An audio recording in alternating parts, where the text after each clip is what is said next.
বন্ধুরা নমস্কার, আপনারা কেমন আছেন? আমরা ভালো আছি।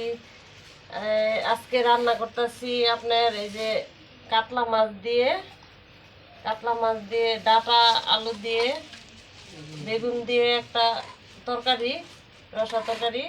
আর এই যে কচু কচু আনছি, কচু শাক রান্না করবো। এই যে ইলিশ মাছের মাথা দিয়ে, ইলিশ মাছ দিয়ে একটা কচু শাক। তাই আপনারা দেখতে থাকেন কিভাবে রান্না করি। মাছটি আমার কষাইতেছি, মাছটি দিয়ে দিচ্ছি তেলে কষায়। তারপরে দেখতে থাকেন ডাটা আলু রসা তরকারি বেগুন দিয়ে।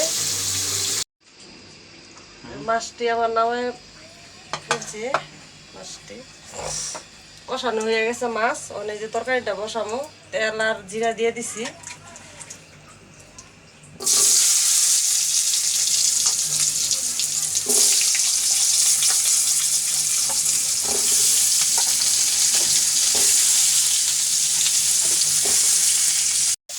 আমার তরকারিটা যে কষানো হয়ে গেছে, আমি জল দিয়ে দিব।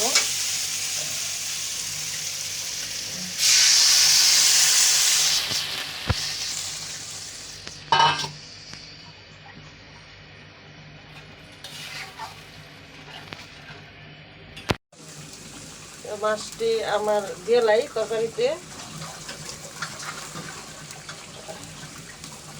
মাছটি দিয়ে লাইলাম, দিয়া এবার একটু পরে জিরা বাটা দিয়া নামাই ফেলবো। আর একটু হইতে থাক তরকারিটা। তরকারিটা জিরা বাটা দিয়ে লাইলাম জিরা বাটা দিয়া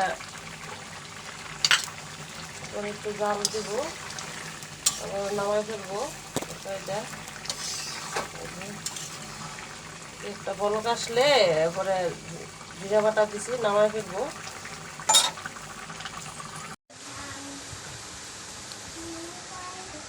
আমার তরকারিটা হয়ে গেছে, কাতলা মাছের তরকারি। এই যে তরকারিটা হয়ে গেছে আমার কাতলা মাছের তরকারি।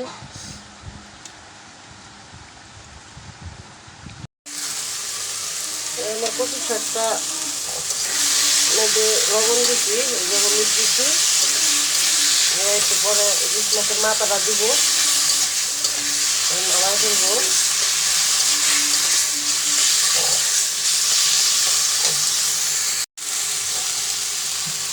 মাথাটা দিয়ে দিলাম,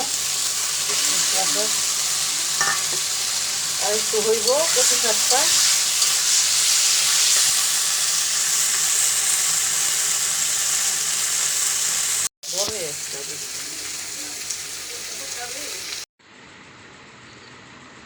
বন্ধুরা আমার কচু শাক এই যে নামাই ফেলছি, যে আপনারা দেখবেন, সবাই কিরকম হয়েছে বলবেন।